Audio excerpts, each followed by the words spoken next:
One of my next guests says these Ray-Bans are a huge hit and Meta's way ahead of Apple in the metaverse, while the other says AI is the bigger stock mover and metaverse seems like an area of overinvestment. Joining me, Sam Lessin is Slow Ventures co-founder, Barton Crockett, senior internet analyst at Rosenblatt. Barton, I'll start with you. You've got the third highest price target on the street for Meta. Why has the stock been on fire and why do you expect it to continue to do so?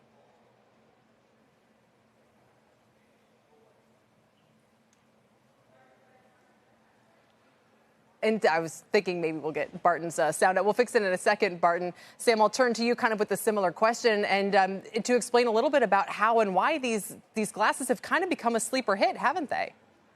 Well, first, I'll start with saying I agree with Barton. I think from a short-term perspective, the AI story, specifically around advertising and ad efficiency, is enormous. And there's just infinite number of wins that will stack up for Meta over the coming short-term years. But Mark Zuckerberg is a long-term thinker, and he's long-term committed, and he's willing to be patient through the hard cycles. And so I think we've seen the Ray-Bans, which are a fabulous device. The first version was okay. The second version is a hit. It's great. And you know, this is not a one-cycle story. This is going to be a multi-cycle story, as it has been with VR over the long term. So, again, the way I put it is AI is the short-term story, and AI ads optimization is what matters now.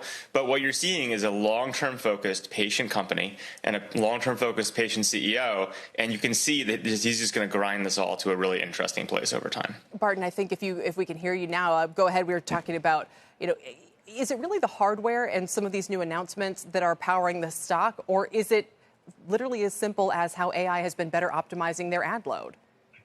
Sure. I think it's the latter. Their advertising has been on fire, and that's why the stock's been on fire. They're huge and they're taking share, and nobody really does that.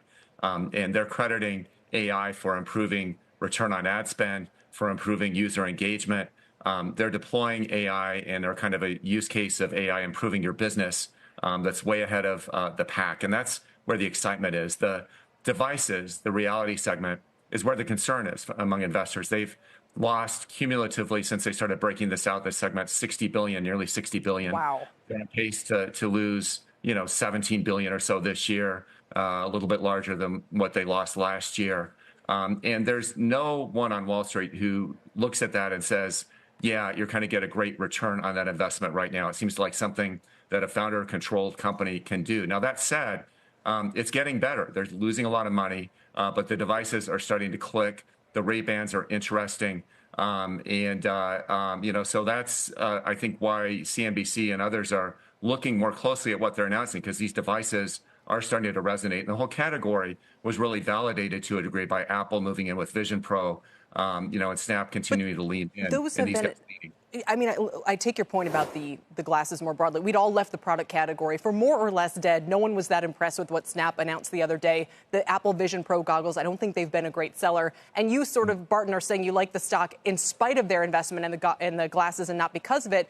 But Sam, I would just say, these do feel like a little bit of a breakout hit. What separates them from the other kind of failed eye hardware that we've seen? Or are they going to be a flash in the pan or really a more durable product category? I think it depends on your timeline. Look, they've gotten to the point of the consumer device. I climbed the Grand Teton last week wearing them, wow. Filming the climbing, listening to music. It's a great experience. I'd rather listen to music on them than I would on earbuds. And they take great photos. Now, is that the killer thing? Are we there? No. And I think to Barton's point, for the next several years, the story is going to be AI optimization, which is a massive freight train that Meta is best by far positioned to take advantage of. But again, Mark's in this for the long term. The company's in it for the long term. When you think on a 10-plus year horizon, which candidly the market doesn't care about. It's too far out for the market to care about. I'm glad they're making these investments, and I expect to see a lot of success long term. Sam, is it a bit of a black eye, so to speak, for Apple here that Meta has all the buzz around a headset right now and Apple doesn't? It must be driving them crazy. I mean, if you think about it, they launched the Vision Pro with enormous fanfare. It was supposed to be Tim Cook's big win. And, they couched it in being like it's not a consumer device. But look, I have one right next to me. I think it's probably the most expensive device per minute of consumer use in history. No one uses these things. And Meta, meanwhile, when you put their headsets on and they continuously grind and grind and grind, they're making them better and better. I'd say they're already better than the Vision Pro at a tenth of the price point. This is going to be a long, hard-fought battle, but Meta's incredibly well-positioned, and it's a huge black eye for Apple.